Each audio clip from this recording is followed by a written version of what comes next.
ಓಂ.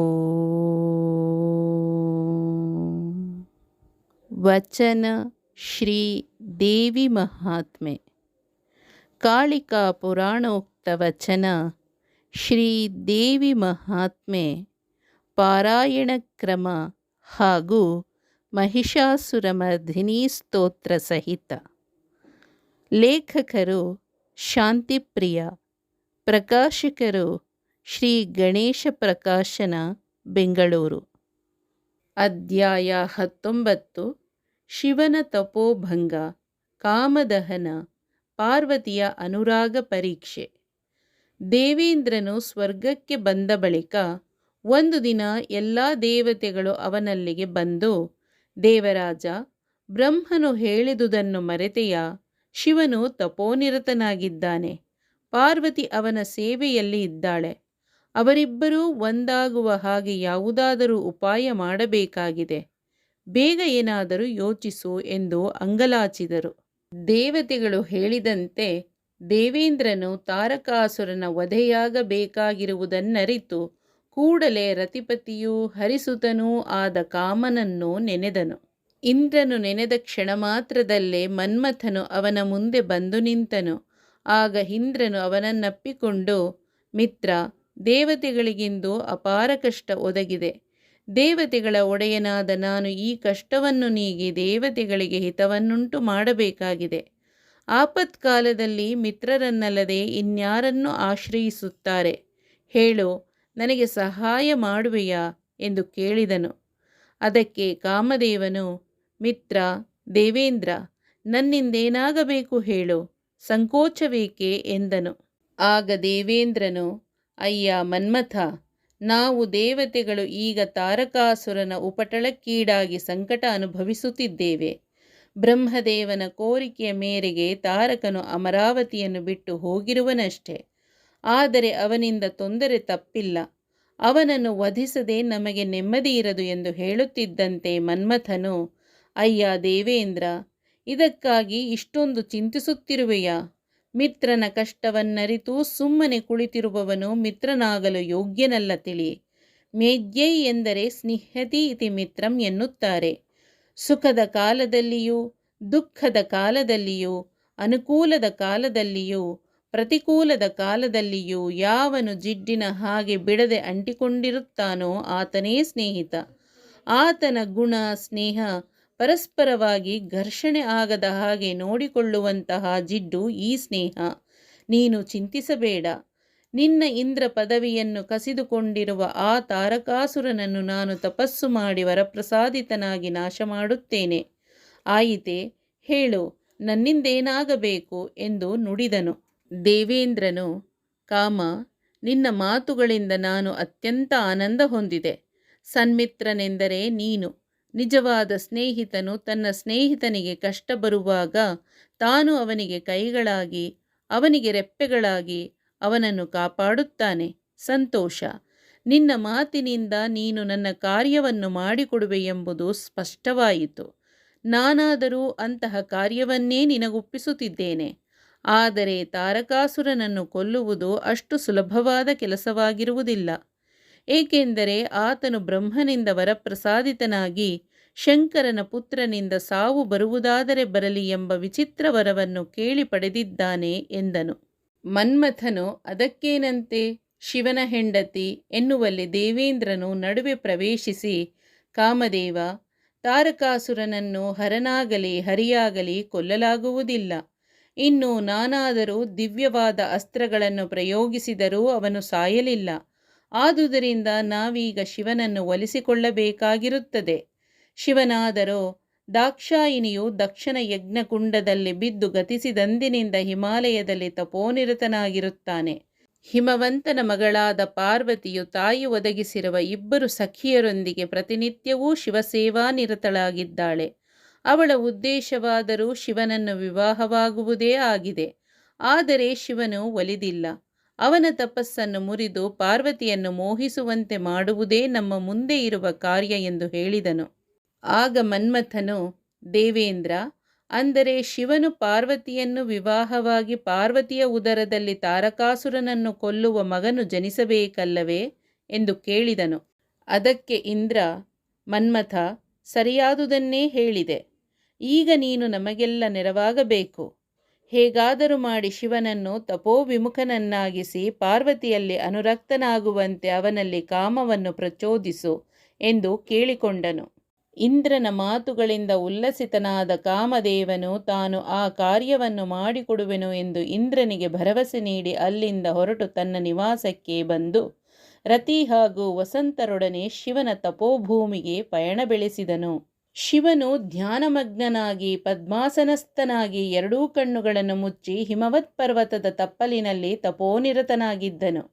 ಅವನ ಮುಖದಲ್ಲಿ ತಪಸ್ಸಿನಿಂದ ಉದ್ಭವಿಸಿದ ಅಗ್ನಿಯ ಕಾಂತಿ ಮಿರುಗುತ್ತಿತ್ತು. ತೇಜೋಮೂರ್ತಿಯಾದ ಶಿವನ ತಪೋಭಂಗ ಮಾಡುವುದು ಹೇಗೆಂಬುದು ಒಂದು ಜಿಜ್ಞಾಸೆಯಾದುದೇ ಸರಿ. ದೇವತೆಗಳಿಗೂ ಇದು ಪರೀಕ್ಷೆಯ ಸಂದರ್ಭವಾಗಿತ್ತು. ಕಾಮದೇವನೇ ಅದಕ್ಕೆ ಆಹುತಿಯಾಗಿದ್ದನು. ಮನ್ಮಥನು ರತಿ ವಸಂತರೊಡನೆ ಹಾಗೂ ಇನ್ನಿತರ ಪರಿವಾರದವರೊಡನೆ ಶಿವನ ತಪೋಭೂಮಿಯನ್ನು ತಲುಪಿದನು. ಅಲ್ಲಿ ನಿಶಬ್ದವಿತ್ತು. ಇದೀಗ ಮನ್ಮಥನ ಆಗಮನದಿಂದ ಆ ಸ್ಥಳವು ಗಾಯನ ನರ್ತನಗಳಿಂದ ತುಂಬಿಹೋಯಿತು. ಶಿವನನ್ನು ಕಾಮವಶನನ್ನಾಗಿಸುವುದೇ ಗುರಿಯಾಗಿದ್ದುದರಿಂದ ಮನ್ಮಥನ ಪರಿವಾರದವರು ರಂಜನೀಯ ನೃತ್ಯಗಳನ್ನು ಮಾಡಿ ಒಂದು ರಮ್ಯವಾದ ಪರಿಸರವನ್ನು ಸೃಷ್ಟಿಸಿದರು. ಮಹಾಶಿವನಾದರೂ ಯಾವುದರ ಪರಿವೆಯಿಲ್ಲದೆ ಧ್ಯಾನಮಗ್ನನಾಗಿಯೇ ಇದ್ದನು. ಸಮಯ ಕಾದು ಮನ್ಮಥನು ಶಿವನ ಮೇಲೆ ಅವನಲ್ಲಿ ಕಾಮವನ್ನು ಪ್ರಚೋದಿಸುವಂತೆ ಮಾಡಲು ಪುಷ್ಪ ಬಾಣವನ್ನು ಪ್ರಯೋಗಿಸಿದನು. ಬಾಣವು ಶಿವನ ಮೈ ಸೋಕಿದ್ದೇ ತಡ ಶಿವನಲ್ಲಿ ರೋಮಾಂಚನ ಉಂಟಾಗಿ ಕಾಮ ಪ್ರಚೋದಿತನಾಗಿ ಬಹುಬೇಗ ಪಾರ್ವತಿಯನ್ನು ಕಂಡು ಪ್ರೇಮಿಸಲು ಅವನ ಮನಸ್ಸು ಹಾತೊರೆಯಿತು. ಪಾರ್ವತಿಯಾದರೂ ಅವನ ಪಾದದ ಬಳಿಯೇ ಕುಳಿತು ಪೂಜಿಸುತ್ತಿದ್ದಳು. ಶಿವನು ಕಣ್ಣು ಬಿಟ್ಟು ಸುತ್ತಲೂ ಒಮ್ಮೆ ನೋಡಿದನು. ಪರಮಾತ್ಮನನ್ನು ಧ್ಯಾನಿಸುತ್ತ ಯೋಗ ಸಮಾಧಿಯಲ್ಲಿ ತಪಸ್ಸನ್ನಾಚರಿಸುತ್ತಿರುವ ನನ್ನ ತಪೋಭಂಗ ಮಾಡಿದವರಾರು?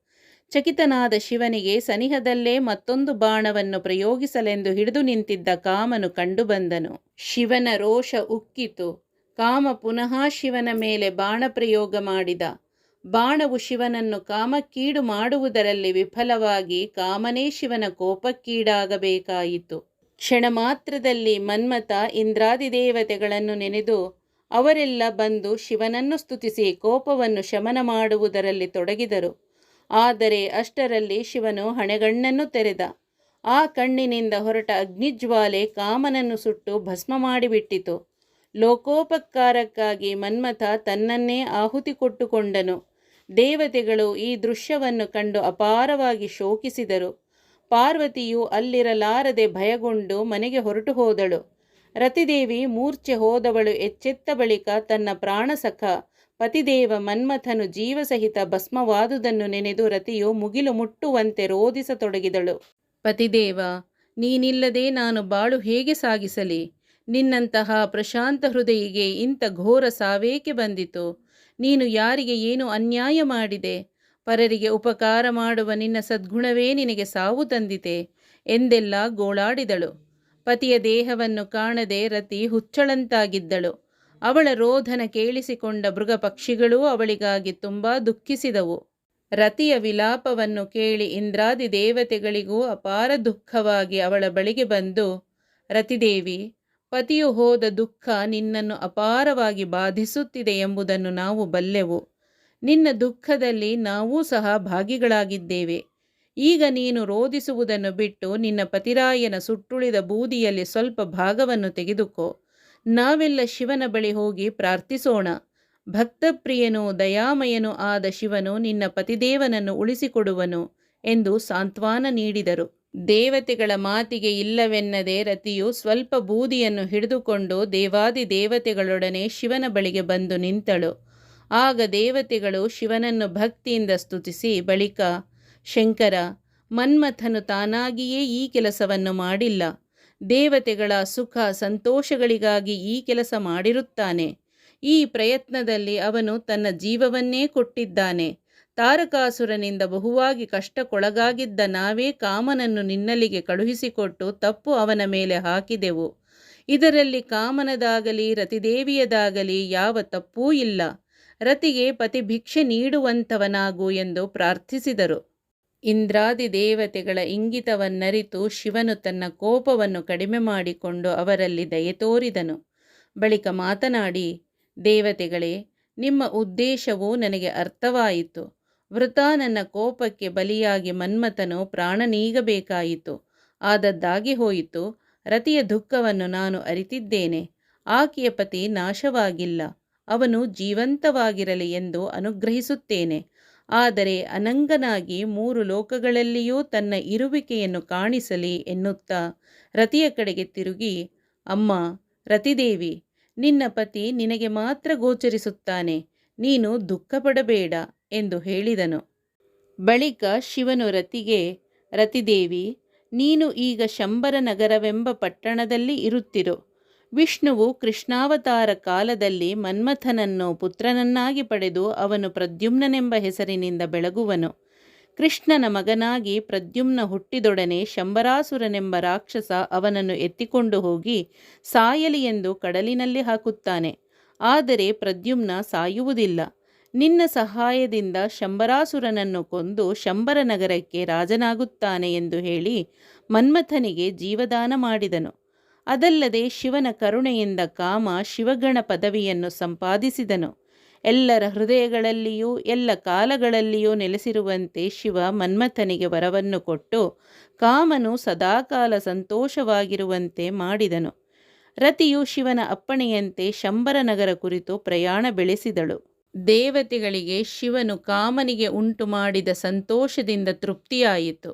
ಅವರೆಲ್ಲ ಶಿವನಿಗೆ ನಮಸ್ಕಾರ ಮಾಡಿ, ಹೇ ಶಂಕರ, ನೀನು ನಮಗೆ ತಾರಕಾಸುರನೆಂಬ ರಾಕ್ಷಸನಿಂದ ಅಭಯವನ್ನು ನೀಡು ಎಂದು ಪ್ರಾರ್ಥಿಸಲು ಶಂಕರನು, ದೇವತೆಗಳೇ, ನಾನು ಬಹುಬೇಗ ನಿಮ್ಮೆಲ್ಲರ ಕಷ್ಟಗಳನ್ನು ಪರಿಹರಿಸುತ್ತೇನೆ, ನೀವು ನಿಶ್ಚಿಂತೆಯಾಗಿರಿ ಎಂದು ಹೇಳಿ ಅಂತರ್ಧನನಾದನು.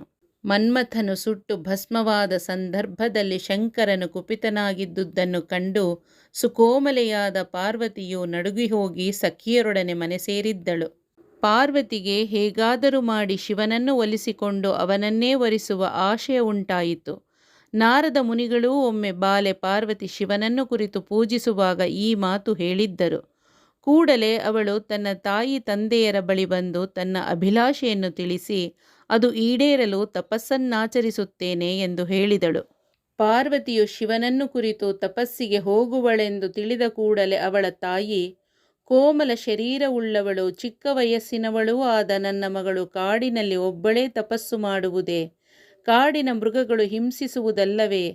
ಭಯಂಕರವಾದ ವನದಲ್ಲಿ ಒಬ್ಬಳೇ ಅನ್ನ ನೀರುಗಳಿಲ್ಲದೆ ತಪಸ್ಸು ಮಾಡುವುದರಿಂದ ದೇಹ ದಂಡನೆಯಾಗುವುದಿಲ್ಲವೇ ಎಂದು ಯೋಚಿಸಿ ಮಗಳ ಕಡೆಗೆ ತಿರುಗಿ, ಅಮ್ಮ, ಬೇಡವಮ್ಮ ಬೇಡ, ತಪಸ್ಸು ನಿನ್ನಂತಹ ಕೋಮಲ ಶರೀರದವಳಿಗಲ್ಲ ಎಂದು ಹೇಳಿದಳು. ಪಾರ್ವತಿಯು ಬಹುದಿನಗಳಿಂದ ಶಿವನನ್ನು ವರಿಸಬೇಕೆಂದಿದ್ದಳಾದ ಕಾರಣ ಅವಳ ತಂದೆ ಹಿಮವಂತನು ಮಗಳು ತಪಸ್ಸಿಗೆ ಹೋಗಲು ಒಪ್ಪಿದನು. ಆದರೆ ತಾಯಿ ಬೇಡವೆಂದು ಹಠ ಹಿಡಿದಳಾದರೂ ಕಡೆಗೆ ಮಗಳ ಮನಸ್ಸು ನೋಯಿಸಬಾರದೆಂದು ಒಪ್ಪಿದಳು. ಪಾರ್ವತಿ ರಾಜಕುಮಾರಿ ರಾಜೋಚಿತವಾದ ವಸ್ತ್ರಾಭರಣಗಳನ್ನು ಧರಿಸಿದ್ದಳು. ಆದರೆ ಇದೀಗ ಕಾಡಿಗೆ ತಪಸ್ಸಿಗೆ ಹೊರಟ ಕಾರಣ ಎಲ್ಲವನ್ನೂ ತೆಗೆದಿರಿಸಿ ನಾರುಮಡಿಯುಟ್ಟು ಎಂದಿನಂತೆ ತನ್ನ ಆರಾಧ್ಯ ದೈವವಾದ ಶಿವನಿಗೆ ನಮಸ್ಕರಿಸಿ ಬಳಿಕ ತಂದೆ ತಾಯಿಯರಿಗೆ ನಮಸ್ಕರಿಸಿ ತಪಸ್ಸನ್ನಾಚರಿಸಲು ಕಾಡಿಗೆ ಹೊರಟಳು. ಪಾರ್ವತಿಯು ಕಾಡಿನಲ್ಲಿ ತಪಸ್ಸಿಗೆಂದು ಸೂಕ್ತವಾದ ಪ್ರದೇಶವನ್ನಾಯ್ದುಕೊಂಡು ನೆಲವನ್ನು ಸ್ವಚ್ಛಗೊಳಿಸಿದಳು. ತಪಸ್ಸಿಗೆ ಕೂರಲು ಅನುಕೂಲವಾಗುವಂತೆ ಒಂದು ವೇದಿಕೆಯನ್ನು ನಿರ್ಮಿಸಿದಳು. ರಾಜನ ಮಗಳಾಗಿ ಹುಟ್ಟಿ ಸಕಲೈಶ್ವರ್ಯವನ್ನು ಅನುಭವಿಸುವ ಅವಕಾಶವಿದ್ದರೂ ಪಾರ್ವತಿ ಅವನ್ನೆಲ್ಲ ತೊರೆದು ಕಾಡಿನಲ್ಲಿ ಬಂದು ಜಿತೇಂದ್ರಿಯಳಾಗಿ ದೃಢಮನಸ್ಸಿನಿಂದ ತಪಸ್ಸಿಗೆ ಕುಳಿತಳು. ಪಾರ್ವತಿಯ ತಪಸ್ಸು ಘೋರವಾಗಿತ್ತು. ಚಳಿ, ಗಾಳಿ, ಮಳೆ, ಬಿಸಿಲುಗಳಿಗೆ ಜಗ್ಗದೆ, ಮಳೆ ಬಂದರೆ ಮಳೆಯಲ್ಲಿ ನೆನೆಯುತ್ತಾ, ಬಿಸಿಲಿಗೆ ಮೈ ಸುಡುತ್ತಿದ್ದರೆ ಬೆದರದೆ, ಗಾಳಿ ಬಲವಾಗಿ ಬೀಸಿದರೆ ಧೂಳು ಇತ್ಯಾದಿಗಳಿಗೆ ಕಂಗಾಲಾಗದೆ, ಸುತ್ತಲೂ ಅಗ್ನಿಯನ್ನು ಉರಿಸುತ್ತಾ ಚಳಿಯನ್ನಡಗಿಸಿ ಮಳೆಯಾದರೆ ನೆನೆಯುತ್ತಲೇ ಶಿವ ಪಂಚಾಕ್ಷರಿ ಮಂತ್ರ ಜಪಿಸುತ್ತಾ ತಪಸ್ಸು ಮಾಡುತ್ತಲಿದ್ದಳು.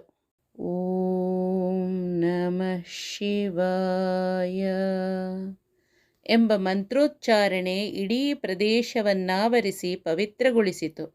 ಪಾರ್ವತಿಯು ತಪಸ್ಸು ಮಾಡುತ್ತಿದ್ದಾಗ ಅಲ್ಲಿಗೆ ಆಗಿಂದಾಗ್ಗೆ ಬರುತ್ತಿದ್ದ ಅತಿಥಿಗಳನ್ನು ಪಾರ್ವತಿ ಆದರಿಸಿ ಸತ್ಕರಿಸಿ ಕಂದಮೂಲ ಫಲಗಳನ್ನು ಕೊಡುತ್ತಿದ್ದಳು. ಆಕೆ ಬಿಡುವಿನ ವೇಳೆಯಲ್ಲಿ ತಾನು ನೆಟ್ಟ ಗಿಡಮರಗಳನ್ನು ಪೋಷಿಸುವಳು. ಶಿವ ಧ್ಯಾನದಲ್ಲಿರುವಾಗ ಕೆಲವು ಸಲ ಮೈ ಕೊರೆಯುವ ಚಳಿಯಾದರೂ ಪಾರ್ವತಿ ಅದನ್ನು ಲೆಕ್ಕಿಸುತ್ತಿರಲಿಲ್ಲ. ಓಂ ನಮಃ ಶಿವಾಯ ಎಂಬ ಪಂಚಾಕ್ಷರಿ ಮಂತ್ರವನ್ನು ಜಪಿಸಿದರೆ ಎಲ್ಲ ಪಾಪಗಳೂ ಬಿಟ್ಟು ಹೋಗುವುವು. ಶಿವನು ಮನೋಭೀಷ್ಟಗಳನ್ನು ನೆರವೇರಿಸುವನು. ಪಾರ್ವತಿ ತಪಸ್ಸಿಗೆ ಕುಳಿತು 1 ವರ್ಷವಾಗಿತ್ತು. ಆ ವರ್ಷ ಪೂರ್ತ ಅವಳು ಬರಿಯ ಎಲೆಗಳನ್ನು ತಿಂದು ಕಳೆದಳು. ನೀರಾಹಾರಿಯಾಗಿ ಕೆಲವು ವರ್ಷಗಳನ್ನು ಕಳೆದಳು. ಕೆಲವು ಕಾಲ ಎಲೆಯನ್ನು ತೆಗೆದುಕೊಳ್ಳುವುದನ್ನೂ ಬಿಟ್ಟು ಅಪರ್ಣಾ ಎಂದು ಹೆಸರಾದಳು.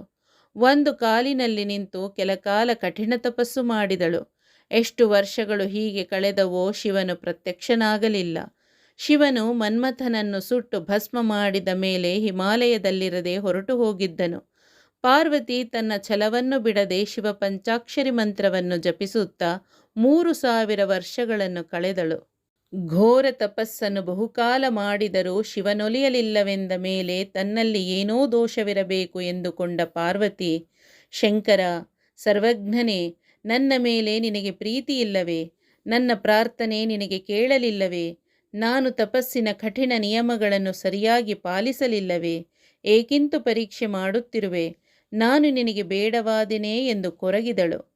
ಕಡೆಗೆ ಇನ್ನೂ ಕಠಿಣ ತಪಸ್ಸು ಮಾಡಿ ಶಿವನನ್ನು ಒಲಿಸಿಯೇ ಕೊಳ್ಳುವೆನೆಂದು ಆ ತಾರಕ ಶಕ್ತಿ ಶಿವನನ್ನು ನಿಶ್ಚಲ ಮನಸ್ಸಿನಿಂದ ಧ್ಯಾನ ಮಾಡಿ ತಪಸ್ಸಿಗೆ ಕುಳಿತಳು. ಅವಳ ಗಾಢ ಭಕ್ತಿಯಿಂದಾಗಿ ಅಲ್ಲಿ ಯಾವ ದುಷ್ಟ ಪ್ರಾಣಿಗಳೂ ಸುಳಿಯದಾದವು. ಸುಳಿದರೂ ಪಾರ್ವತಿಗೆ ಯಾವ ತೊಂದರೆಯೂ ಕೊಡುತ್ತಿರಲಿಲ್ಲ.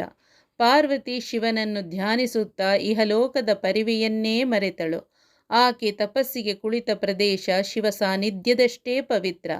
ಪಾರ್ವತಿಯ ತಪಸ್ಸಿನ ಪ್ರಭಾವದಿಂದ, ತಪಸ್ಸಿನ ಬೇಗೆಯಿಂದ 3 ಲೋಕಗಳ ಪಶು ಪ್ರಾಣಿಗಳು, ಪಕ್ಷಿಗಳು ತತ್ತರಿಸುವಂತಾದವು. ಯಾವತ್ತೂ ಅತಿಥಿಗಳನ್ನು ಸೇವಿಸುತ್ತಿದ್ದ ದೇವಿಯು ಈಗ ಎಚ್ಚರವಾಗದಂತೆ ತಪಸ್ಸು ಕೈಗೊಂಡುದರಿಂದ ಬಂದ ಅತಿಥಿಗಳು ಹಾಗೆಯೇ ಹಿಂದಿರುಗುತ್ತಿದ್ದರು. ಪಾರ್ವತಿ ದೇವಿಯ ತಪೋನಿಷ್ಠೆ ಹೆಚ್ಚಿ ತಪಃ ಪ್ರಭಾವ ಸುರಲೋಕದವರೆಗೂ ವ್ಯಾಪಿಸಿತ್ತು. ದೇವತೆಗಳು ಕಂಗಾಲಾಗಿ ದೇವೇಂದ್ರನ ಬಳಿಗೆ ಬಂದು ಬೇಗ ಪರಿಹಾರ ಕಂಡುಹಿಡಿಯಬೇಕೆಂದು ಮನವಿ ಮಾಡಿದರು. ದೇವೇಂದ್ರನು ರಾಜಗುರು ಬೃಹಸ್ಪತಿಗಳನ್ನು ಕೇಳಲು ಅವರು, ದೇವೇಂದ್ರ, ನೀವೆಲ್ಲರೂ ಬೇಗನೆ ಚತುರ್ಮುಖ ಬ್ರಹ್ಮನಲ್ಲಿಗೆ ಹೋಗಿ ಪ್ರಾರ್ಥನೆ ಸಲ್ಲಿಸಿರಿ. ಬ್ರಹ್ಮನು ಇದಕ್ಕೆ ಒಂದು ಪರಿಹಾರವನ್ನು ಕೊಡುವನು ಎಂದು ಸೂಚಿಸಿದರು. ಬೃಹಸ್ಪತಿಗಳ ಮಾತಿನಂತೆ ಇಂದ್ರಾದಿ ದೇವತೆಗಳು ಬ್ರಹ್ಮನ ಬಳಿಗೆ ಹೋಗಲು ಬ್ರಹ್ಮನು ಕಾರಣವನ್ನು ಕೇಳಿ ತಿಳಿದನು. ಕೂಡಲೇ ಬ್ರಹ್ಮನು ಎಲ್ಲರನ್ನೂ ಕರೆದುಕೊಂಡು ನೇರ ವೈಕುಂಠಕ್ಕೆ ಬಂದು ಭಗವಂತನನ್ನು ಕುರಿತು, ತಂದೆಯೇ, ಭೂಲೋಕದಲ್ಲಿ ಏನು ನಡೆಯುತ್ತಿದೆ ಎಂಬುದನ್ನು ಹೇಳಲು ಬಂದೆವು. ಶಿವಶಕ್ತಿ ಸಂಪನ್ನೆ ಪಾರ್ವತಿಯು ಶಿವನನ್ನು ಕುರಿತು ಮಾಡುತ್ತಿರುವ ತಪದ ಜ್ವಾಲೆ ಇಡೀ 3 ಲೋಕಗಳಿಗೂ ವ್ಯಾಪಿಸಿ ಅದರ ಬೇಗೆಯನ್ನು ತಾಳಲಾರದೆ ನಾವೆಲ್ಲ ನಿನ್ನನ್ನರಸಿ ಬಂದಿದ್ದೇವೆ. ನಮ್ಮನ್ನು ಕಾಪಾಡುವವನಾಗು ಎಂದನು. ಜಗನ್ನಾಟಕ ಸೂತ್ರಧಾರಿಯಾದ ವಿಷ್ಣುವು, ಬ್ರಹ್ಮಾದಿ ದೇವತೆಗಳೇ, ಚಿಂತಿಸಬೇಡಿ. ಪಾರ್ವತಿಯು ಶಿವನನ್ನು ಕುರಿತು ತಪಸ್ಸು ಮಾಡುತ್ತಿರುವುದು ಸಕಾರಣವಾಗಿದೆ. ನೀವೆಲ್ಲ ಮನ್ಮಥನನ್ನು ಬಿಟ್ಟು ಶಿವನ ತಪೋಭಂಗ ಮಾಡಿ ಅವನಲ್ಲಿ ಪಾರ್ವತಿಯ ಬಗ್ಗೆ ಮೋಹ ಉಂಟು ಮಾಡಿಯಾಗಿದೆ. ನಾವೆಲ್ಲ ಈಗ ಶಿವನಲ್ಲಿಗೆ ಹೋಗಿ ಅವನನ್ನು ಬೇಗನೆ ಪಾರ್ವತಿಯನ್ನು ವಿವಾಹವಾಗೆಂದು ಪ್ರಾರ್ಥಿಸೋಣ ಎಂದು ಅಭಯವನ್ನಿತ್ತನು. ವಿಷ್ಣುವಿನ ಮಾತಿಗೆ ಎಲ್ಲರೂ ಆಗಲೆಂದು ಹೇಳಿದರು. ತಡಮಾಡದೆ ಎಲ್ಲರೂ ಶಿವನಿರುವಲ್ಲಿಗೆ ಹೋಗುವ ಮಾರ್ಗದಲ್ಲಿ ಜಗನ್ಮಾತೆ ಭೂಲೋಕದಲ್ಲಿ ಹೆಣ್ಣಾಗಿ ಇಹಲೋಕಚರ್ಯೆಯಂತೆ ನಡೆಯುತ್ತಿದ್ದುದನ್ನು ಕಂಡರು. ಪಾರ್ವತಿ ಪರಮೇಶ್ವರರು ಎಂದೂ ಒಂದೇ ಅಲ್ಲವೇ? ಜಗತ್ತಿನ ತಂದೆ ತಾಯಿಯರಾದ ಅವರು ಶಬ್ದಾರ್ಥಗಳಂತೆ ಯಾವಾಗಲೂ ಐಕ್ಯರು. ವಾಗರ್ಥವಿವ ಸಂಪೃಕ್ತೌ ವಾಗರ್ಥ ಪ್ರತಿಪತ್ತಯೇ ಜಗಥಾ ಪಿತರೌ ವಂದೇ ಪಾರ್ವತಿ ಪರಮೇಶ್ವರೌ. ಆದರೂ ಪಾರ್ವತಿ ಲೋಕಕ್ಕೆ ಭಕ್ತಿಯ ಮಹಿಮೆಯನ್ನು ಪ್ರಕಟಿಸಲು ಹೀಗೆ ಮಾಡುತ್ತಿರುವಳು. ಪಾರ್ವತಿಯ ಸಾನ್ನಿಧ್ಯದಲ್ಲಿ ಅಪಾರ ತೇಜಸ್ಸು ಬೆಳಗುತ್ತಿತ್ತು. ವಿಷ್ಣುವಾದಿಯಾಗಿ ಎಲ್ಲರೂ ಭಕ್ತಿಯಿಂದ ಆ ಜಗತ್ಶಕ್ತಿಗೆ ವಂದಿಸಿ ಮುನ್ನಡೆದರು. ಶಿವನು ಕಣ್ಣು ಮುಚ್ಚಿ ಏಕಾಂತದಲ್ಲಿ ತಪಸ್ಸಿಗೆ ಕುಳಿತಿದ್ದನು. ಅವನು ರತಿಪತಿಯನ್ನು ಸುಟ್ಟ ಬಳಿಕ ಕುಪಿತನಾಗಿದ್ದನಷ್ಟೆ. ಯಾರೂ ಅವನ ಬಳಿಗೆ ಹೋಗಲು ಧೈರ್ಯ ತೋರಲಿಲ್ಲ. ಕಡೆಗೆ ನಾರದರು ಶಿವ ಸಾಮೀಪ್ಯಕ್ಕೆ ಬಂದು ಶಿವನು ಪ್ರಸನ್ನವದನರಾಗಿರುವುದನ್ನು ತಿಳಿದು ವಿಷ್ಣುವಾದಿಯಾಗಿ ಎಲ್ಲರಿಗೂ ತಿಳಿಸಿದರು. ಬ್ರಹ್ಮ, ವಿಷ್ಣು, ದೇವೇಂದ್ರ ಮತ್ತಿತರ ದೇವತೆಗಳು ಬಳಿಕ ಶಿವನಲ್ಲಿಗೆ ಬಂದು ಕೈಮುಗಿದರು. ಆಗ ವಿಷ್ಣುವು, ಹೇ ಪರಮೇಶ್ವರ, ಪಿನಾಕಧಾರಿ, ಕೈಲಾಸವಾಸಿ, ಗಣಗಳ ಒಡೆಯನೆ, ನಮ್ಮ ಕೋರಿಕೆಯನ್ನು ತಿಳಿದು ಬೇಗನೆ ರಕ್ಷಿಸುವವನಾಗು. ಜಗತ್ ಕಲ್ಯಾಣ ಉಂಟಾಗಬೇಕಾಗಿದೆ.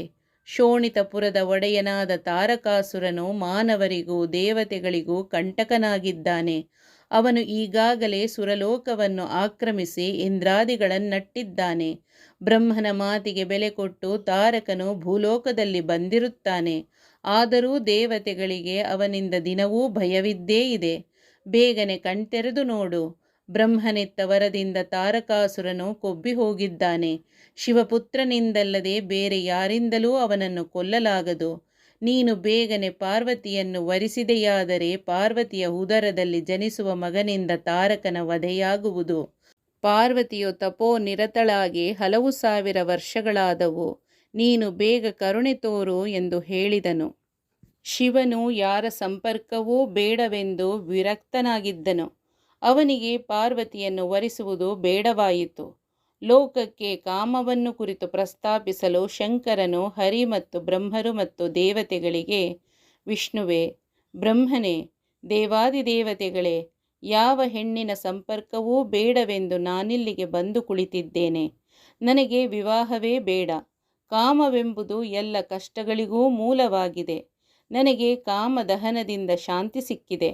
ಒಂದು ವೇಳೆ ನಾನು ಪಾರ್ವತಿಯನ್ನು ವಿವಾಹವಾದರೆ ಕಾಮವಶನಾದಂತೆ. ಇಂದ್ರಿಯಗಳು ಹೇಳಿದ ಹಾಗೆ ಮನಸ್ಸು ಬುದ್ಧಿಗಳು ವರ್ತಿಸಿದರೆ ವ್ಯಕ್ತಿ ಕಾಮನಾಗುತ್ತಾನೆ. ಕಾಮದ ತಮ್ಮ ಕ್ರೋಧ, ಇವು ಎರಡೂ ರಜೋಗುಣಗಳಿಂದ ಹುಟ್ಟಿದವಾಗಿದೆ. ಕಾಮದಿಂದ ಇಂದ್ರಿಯ, ಮನಸ್ಸು, ಬುದ್ಧಿಗಳಿಗೆ ಮೋಹ ಉಂಟಾಗಿರುತ್ತದೆ. ಕಾಮವು ನರಕಹೇತುವಾಗಿದೆ.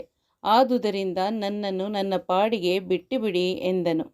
ಆಗ ದೇವತೆಗಳು ಮೌನವದನರಾಗಿ, ಎಲೈ ಪರಶಿವನೇ, ದಯಮಾಡಿ ನಮ್ಮನ್ನು ಉದಾಸೀನ ಮಾಡಬೇಡ, ನಮ್ಮ ಮೇಲೆ ಕರುಣಿಸು ಎಂದು ಮತ್ತೊಮ್ಮೆ ಪ್ರಾರ್ಥಿಸಿದರು. ಶಂಕರನು ಸುದೀರ್ಘವಾಗಿ ಆಲೋಚಿಸಿ, ದೇವತೆಗಳೇ, ನಿಮಗೆ ನಾನೇನು ಹೇಳಬೇಕೋ ಅರಿಯದಾಗಿದೆ. ವಿವಾಹವಾಗಬೇಕೆಂದಿರಿ. ದಾಕ್ಷಾಯಿಣಿಯನ್ನು ವಿವಾಹವಾಗಿದ್ದೆನಲ್ಲವೇ? ಆಕೆ ಮೋಹವಶಳಾಗಿ ತಂದೆ ತಾಯಿಯರಿಂದ ಅಪಮಾನಕ್ಕೊಳಗಾಗಿ ಸತ್ತಳು. ಕಾಮವೆಂದರೆ ಬಯಕೆ. ಅದನ್ನು ಈಡೇರಿಸಲು ಮನುಷ್ಯ ಮೋಹವಶನಾಗುತ್ತಾನೆ. ಕಾಮದಿಂದ ಎಂದಿಗೂ ಯಾರೂ ಉನ್ನತಿ ಹೊಂದುವುದಿಲ್ಲ. ಸ್ತ್ರೀ ಸಖ್ಯ ಎಲ್ಲದಕ್ಕಿಂತಲೂ ಹೀನಾಯವಾದದ್ದು. ಸ್ತ್ರೀ ಸಂಗ ಮಾಡಿದವನು ಬಂಧನಕ್ಕೊಳಗಾಗುತ್ತಾನೆ. ಮಕ್ಕಳಾಗಿ ಸಂಸಾರೊಂದಿಗನಾಗಿ ದಿನನಿತ್ಯವೂ ಕಷ್ಟಕ್ಕೊಳಗಾಗುತ್ತಾನೆ. ಮುಕ್ತಿಯು ದುರ್ಲಭವಾಗುತ್ತದೆ, ತಿಳಿಯಿರಿ. ಆದರೆ ನೀವೆಲ್ಲ ಲೋಕ ಕಲ್ಯಾಣಕ್ಕಾಗಿ ನನ್ನನ್ನು ಪಾರ್ವತಿಯನ್ನು ವಿವಾಹವಾಗೆನ್ನುತ್ತಿರುವುದರಿಂದ ನಿಮ್ಮ ಸುಖಕ್ಕಾಗಿ ನಿಮ್ಮ ಕೋರಿಕೆಯನ್ನು ಈಡೇರಿಸುತ್ತೇನೆ. ಅದೂ ದುಷ್ಟ ತಾರಕಾಸುರನನ್ನು ಕೊಲ್ಲುವ ಮಗನನ್ನು ಪಡೆಯಲೆಂದು ವಿವಾಹವಾಗುತ್ತಿದ್ದೇನೆ, ತಿಳಿಯಿರಿ. ಇನ್ನು ನಿಶ್ಚಿಂತೆಯಾಗಿರಿ ಎಂದನು. ಶಿವನ ಮಾತುಗಳನ್ನು ಕೇಳಿ ದೇವತೆಗಳು ಹರ್ಷಗೊಂಡು ಪಾರ್ವತಿಯು ಉಗ್ರ ತಪಸ್ಸು ಮಾಡುತ್ತಿರುವುದನ್ನು ನಿವೇದಿಸಿ ತಮ್ಮ ತಮ್ಮ ಸ್ಥಾನಗಳಿಗೆ ಹೊರಟು ಬಂದರು. ಶಿವನು ವಿಚಲಿತನಾಗಿ ಬೇಗನೆ ಪಾರ್ವತಿಯನ್ನು ಕಾಣುವ ಹಂಬಲ ತೋರಿದನು. ಆದರೆ ಅವಳ ತಪಸ್ಸು ಯಾವ ಉದ್ದೇಶಕ್ಕಾಗಿದೆಯೋ ಅದನ್ನು ಪರೀಕ್ಷಿಸುವ ಮನಸ್ಸು ಮಾಡಿದನು. ಮೊದಲೇ ಕನ್ಯೆ ಪಾರ್ವತಿ ತಪಸ್ಸಿನಿಂದ ಬಳಲಿ ಬೆಂಡಾಗಿದ್ದಳು. ಇನ್ನು ಮೇಲೆ ಪರೀಕ್ಷೆಯೇ? ಎಲ್ಲವೂ ಲೋಕ ನಾಟಕಕ್ಕಾಗಿಯಷ್ಟೆ. ಭಗವಂತನಾದ ಶಿವನು ಕೂಡಲೇ ಸಪ್ತ ಋಷಿಗಳನ್ನು ಬರಮಾಡಿಕೊಂಡನು. ಸಪ್ತರ್ಷಿಗಳು ಶಿವನ ಆಜ್ಞೆಯಂತೆ ಬರಲು ಶಿವನು ಅವರನ್ನು ಕುರಿತು, ಎಲೈ ಸಪ್ತರ್ಷಿಗಳೇ, ಹಿಮವಂತ ಮೇನೆಯರ ಪುತ್ರಿಯಾದ ಪಾರ್ವತಿಯು ನನ್ನನ್ನು ಪಡೆಯುವ ಸಲುವಾಗಿ ಘೋರ ತಪಸ್ಸಿನಲ್ಲಿ ನಿರತಳಾಗಿರುವಳು. ಆಕೆಯ ಬಳಿ ಹೋಗಿ ಅವಳ ಅನುರಾಗವನ್ನು ಪರೀಕ್ಷಿಸಿರಿ. ಪಾರ್ವತಿಗೆ ನನ್ನಲ್ಲಿ ದೃಢ ಮನಸ್ಸಿದೆಯೇ ತಿಳಿದು ಬನ್ನಿ. ನೀವು ನಡೆಸುವ ಪರೀಕ್ಷೆಯಲ್ಲಿ ನನ್ನ ಬಗ್ಗೆ ಸುಳ್ಳುಗಳನ್ನು ಹೇಳಬೇಕಾಗಿ ಬಂದರೆ ಅದಕ್ಕಾಗಿ ಚಿಂತಿಸಬೇಡಿ. ಎಲ್ಲವೂ ಲೋಕ ಕಲ್ಯಾಣಕ್ಕಾಗಿ ಎಂಬುದನ್ನು ತಿಳಿಯಿರಿ ಎಂದು ಹೇಳಿ ಕಳುಹಿಸಿಕೊಟ್ಟನು. ಸಪ್ತರ್ಷಿಗಳು ಶಿವನ ಆಜ್ಞೆಯನ್ನು ಶಿರಸಾವಹಿಸಿ ನೇರ ಪಾರ್ವತಿಯು ತಪಸ್ಸು ಮಾಡುತ್ತಿದ್ದ ಗೌರಿ ಶಿಖರ ಎಂಬಲ್ಲಿಗೆ ಬಂದು ಆಕೆಯನ್ನು ವಿಧ ವಿಧವಾಗಿ ಸ್ತುತಿಸಿ ನಮಸ್ಕರಿಸಿದರು. ಪಾರ್ವತಿಗೆ ಬಂದಿರುವವರು ಸಪ್ತರ್ಷಿಗಳೆಂದು ತಿಳಿದು ಕಣ್ಣು ಬಿಟ್ಟು ನೋಡಿದಳು. ಸಪ್ತರ್ಷಿಗಳು, ತಾಯೇ, ಈ ಚಿಕ್ಕ ವಯಸ್ಸಿಗೆ ಇಷ್ಟೊಂದು ಕಠಿಣತಮವಾದ ತಪಸ್ಸನ್ನಾಚರಿಸುವ ಉದ್ದೇಶವಾದರೂ ಏನು? ಯಾರಿಂದ ವರ ಪಡೆಯಲು ಈ ಕಠಿಣ ತಪಸ್ಸು ಕೈಗೊಂಡಿರುವೆ ಎಂದು ಪ್ರಶ್ನಿಸಿದರು. ಆಗ ಪಾರ್ವತಿಯು, ಸಪ್ತರ್ಷಿಗಳೇ, ನೀವು ಇಲ್ಲಿಗೆ ಬಂದು ನನ್ನ ಮನಸ್ಸಿಗೆ ಆನಂದ ಉಂಟು ಮಾಡಿದಿರಿ. ನಾನು ನಾರದ ಮಹರ್ಷಿಗಳ ಉಪದೇಶದಂತೆ ಸಾಕ್ಷಾತ್ ಶಿವನನ್ನು ಹೊಂದುವ ಉದ್ದೇಶದಿಂದ ಈ ತಪಸ್ಸು ಕೈಗೊಂಡಿದ್ದೇನೆ ಎಂದಳು. ಆಗ ಸಪ್ತರ್ಷಿಗಳು ಪಾರ್ವತಿಯನ್ನು ಪರೀಕ್ಷಿಸಲೊಸುಗ ನಗುತ್ತಾ, ನಾರದರು ನಿನಗೆ ಇನ್ನೇನು ಹೇಳಿಯಾರು? ಇದರಿಂದಲೇ ಅವರ ಪಾಂಡಿತ್ಯ ಏನೆಂದು ಹೇಳಬಹುದು ಅಲ್ಲವಮ್ಮ? ಎಷ್ಟಾದರೂ ಇನ್ನೊಬ್ಬರಿಗೆ ಕಷ್ಟ ಕೊಟ್ಟು ಮರೆಯಲ್ಲಿ ನಿಂತು ನಗುವ ಮುನಿಯಾಗಿದ್ದಾರೆ ನಾರದರು. ನೀನು ಅವರ ಮಾತು ಕೇಳಿ ಮೋಸ ಹೋಗಿರುವೆ. ತಪಸ್ಸು ಕೈಬಿಡು. ನೀನು ಯಾರಿಗಾಗಿ ತಪಸ್ಸನ್ನಾಚರಿಸುತ್ತಿರುವೆಯೋ ಆ ಶಂಕರನು ಕಾಮವನ್ನು ವರ್ಜಿಸಿ ಎಲ್ಲೋ ದೂರದ ಕಾಡಿನಲ್ಲಿರುತ್ತಾನೆ. ಅವನೇನು ನಿನ್ನಂತೆ ರಾಜಕುಮಾರನೇ? ಸಿರಿಯ ಭಂಡಾರವುಳ್ಳವನೇ? ಶುದ್ಧ ಅನಾಗರಿಕ, ಭಿಕ್ಷುಕ, ಕಪಾಲ ಹಿಡಿದು ಮನೆ ಮನೆಗೂ ತಿರುಗುತ್ತಾನೆ. ಇರಲು ನೆಲೆಯಿಲ್ಲ. ಅವನ ಒಡನಾಡಿಗಳೋ ಭೂತ ಪ್ರೇತಗಳು. ಅವನು ಉಡುವ ಬಟ್ಟೆಯೋ ಗಜಚರ್ಮಾಂಬರ, ಅರೆಬೆತ್ತಲೆ ಬೇರೆ. ನಿನ್ನಂಥ ಸುಕೋಮಲೆ ಇಂಥ ಸ್ಮಶಾನವಾಸಿಯ ಕೈ ಹಿಡಿಯುವುದೇ? ಹೋಗಲಿ, ಆ ಶಿವನಿಗಾದರೂ ನಿನ್ನ ಮೇಲೆ ಕರುಣೆ ಇದೆಯೇ? ಅವನು ಸರ್ವಸಂಗ ಪರಿತ್ಯಾಗಿಯಾಗಿದ್ದಾನೆ. ಮೊದಲನೇ ಹೆಂಡತಿಯನ್ನೂ ಕಳೆದುಕೊಂಡಿದ್ದಾನೆ. ಅವಳಾದರೂ ಸುಖಪಟ್ಟಳೆ? ಅಗ್ನಿಯಲ್ಲಿ ಬೆಂದು ಹೋದಳು. ನಾರದರ ಉಪದೇಶಕ್ಕೆ ಮರುಳಾಗಿ ತಪಸ್ಸು ಕೈಗೊಂಡು ಸಮಯ ವ್ಯರ್ಥ ಮಾಡಿದೆಯಲ್ಲ. ಇನ್ನಾದರೂ ನಿನಗೆ ಯೋಗ್ಯನಾದ ವರವನ್ನು ಕಟ್ಟಿಕೊಂಡು ಸುಖವಾಗಿರು ಎಂದರು. ಪಾರ್ವತಿಯು ತಪೋನಿಷ್ಠಳಾಗಿದ್ದರಿಂದ ಸಪ್ತರ್ಷಿಗಳ ಮಾತಿಗೆ ಕುಪಿತಳಾಗದೆ, ಋಷಿಗಳೇ, ನೀವೆಲ್ಲ ಹೇಳಿದ್ದು ನಿಜವೇ ಆದರೂ ಶಿವನೇ ನನ್ನ ಪತಿದೇವರು. ಅವನನ್ನು ಹೊರತು ನನಗೆ ಬೇರೆ ಯಾವುದೂ ಬೇಕಿಲ್ಲ.